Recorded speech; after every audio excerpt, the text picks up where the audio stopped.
Baik, di sini saya akan menjelaskan tentang latar belakang hukum internasional. Pada pembahasan ini, pada dasarnya hukum internasional ini dibagi menjadi dua, yaitu hukum internasional publik dan hukum perdata internasional. Untuk pengertian hukum internasional publik adalah seluruh kaidah dan asas hukum yang mengatur tentang persoalan atau permasalahan yang melintasi batas negara tapi tidak bersifat perdata.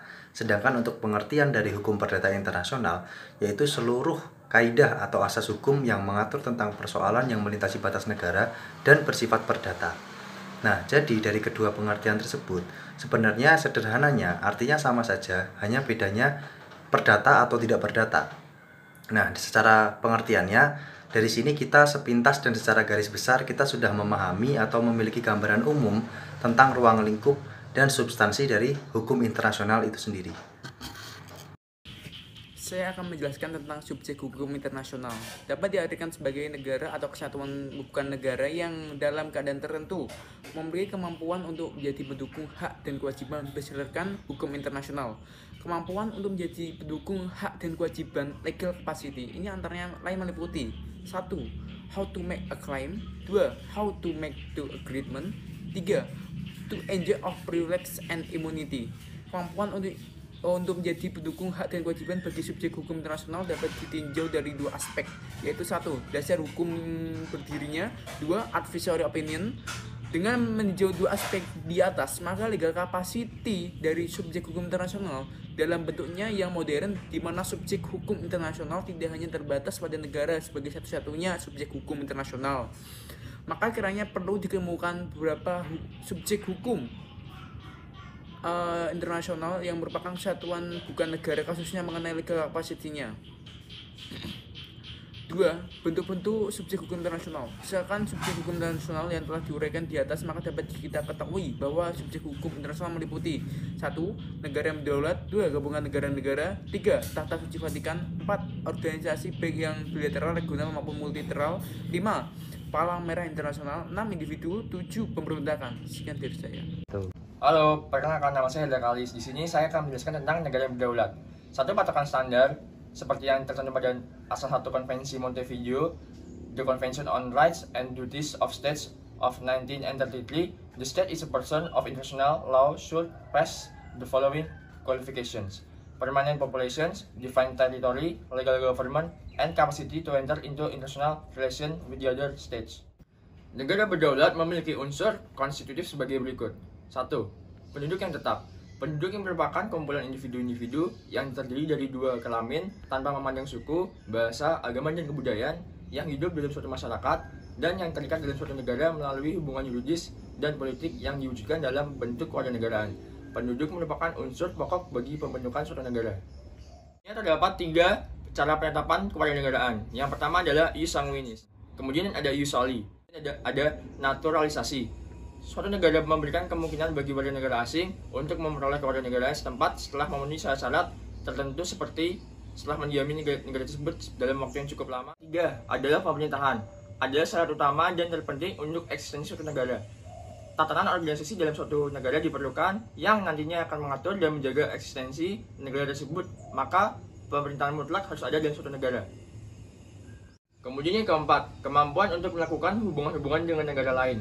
Hal inilah yang membedakan negara berdaulat dengan negara-negara bagian atau negara protektorat yang hanya mampu mengurus masalah dalam negerinya. Sesuai konsep hukum internasional, kedaulatan memiliki 3 aspek utama. Yang pertama adalah aspek ekstern kedaulatan. Adalah hak bagi setiap negara untuk secara bebas menentukan hubungannya dengan berbagai negara atau kelompok-kelompok lain tanpa kekangan, tekanan, atau pengawasan dari negara lain. Kemudian yang kedua, ada aspek intern kedaulatan. Ialah hak atau wewenang eksklusif suatu negara untuk menentukan bentuk lembaga-lembaganya, cara kerja lembaga-lembaga tersebut, dan hak untuk membuat undang-undang yang diinginkannya serta tindakan-tindakan untuk mematuhi. Kemudian yang terakhir ada aspek teritorial, berarti kekuasaan penuh dan eksklusif yang dimiliki oleh negara atas individu dan benda-benda yang di wilayah tersebut. Hak-hak dasar yang paling sering ditekankan adalah kemerdekaan dan bersamaan kedudukan atas negara-negara, jurisdiksi teritorial, dan hak untuk membela diri ataupun menyelamatkan diri. Di sini saya akan menjelaskan tentang gabungan negara-negara. Jadi, gabungan negara-negara ini terbagi menjadi beberapa macam. Yang pertama ada negara federal, yang kedua ada gabungan negara-negara merdeka, dan yang ketiga ada negara konfederasi. Pertama, saya akan menjelaskan negara federal terlebih dahulu. Negara federal adalah gabungan sejumlah negara yang dinamakan negara-negara bagian yang diatur oleh Undang-Undang Dasar yang membagi wewenang antara pemerintah federal dan negara-negara bagiannya. Dan perlu diketahui bahwa negara-negara bagian ini tidak selalu mempunyai nama yang sama. Dan selanjutnya ada gabungan negara-negara merdeka. Ini terbagi menjadi dua, yang pertama ada UNIRIL dan yang kedua ada unipersonil. UNIRIL adalah penggabungan dua negara atau lebih melalui suatu perjanjian internasional dan berada di bawah kepala negara yang sama, dan melakukan kegiatan internasional sebagai satu kesatuan. Selanjutnya ada unipersonil. Nah, unipersonil ini terbentuk apabila dua negara berdaulat menggabungkan diri karena mempunyai raja yang sama. Yang terakhir ada negara konfederasi. Negara konfederasi merupakan gabungan dari sejumlah negara melalui suatu perjanjian internasional yang memberikan wewenang tertentu kepada konfederasi. Selanjutnya, saya akan menjelaskan tentang Tahta Suci Vatikan. Tahta Suci Vatikan merupakan suatu contoh daripada suatu subjek hukum internasional yang telah ada di samping negara-negara. Hal ini merupakan peninggalan sejarah sejak zaman dahulu atau bisa disebut dengan Traktat Lateran pada tanggal 11 Februari tahun 1929. Organisasi internasional atau organisasi antar pemerintah merupakan subjek dari hukum internasional. Tujuan organisasi internasional itu sendiri yaitu meningkatkan politik, kesejahteraan, dan ekonomi antar negara anggota. Contoh dari organisasi internasional itu sendiri yaitu Liga Bangsa-Bangsa, dan setelah Perang Dunia Kedua diganti menjadi Persatuan Bangsa-Bangsa, dan lebih spesifik yaitu UNESCO, IMF, World Bank, dan untuk tingkat regional yaitu ASEAN, ada juga Palang Merah Internasional. Subjek hukum internasional yang lain yaitu individu dan juga kaum pemberontak. Ya, perkenalkan, nama saya Ryan Putra Pamungkas. Jadi di sini saya akan menjelaskan tentang kesimpulan.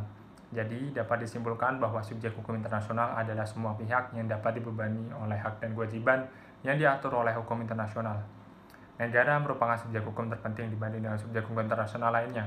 Subjek hukum yang kedua ialah gabungan negara-negara yang termasuk dengan gabungan negara-negara ialah negara federal.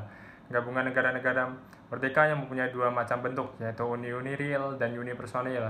Yang dimaksud UNIRIL adalah penggabungan dua negara atau lebih melalui suatu perjanjian internasional dan berada di bawah kepala negara yang sama dan melakukan kegiatan internasional sebagai suatu kesatuan. Unipersonil terbentuk bila dua negara berdaulat menggabungkan diri karena mempunyai raja yang sama. Dalam unipersonil, masing-masing negara tetap menetapkan raja yang sama. Sekian yang dapat saya sampaikan. Terima kasih. Wassalamualaikum warahmatullahi wabarakatuh.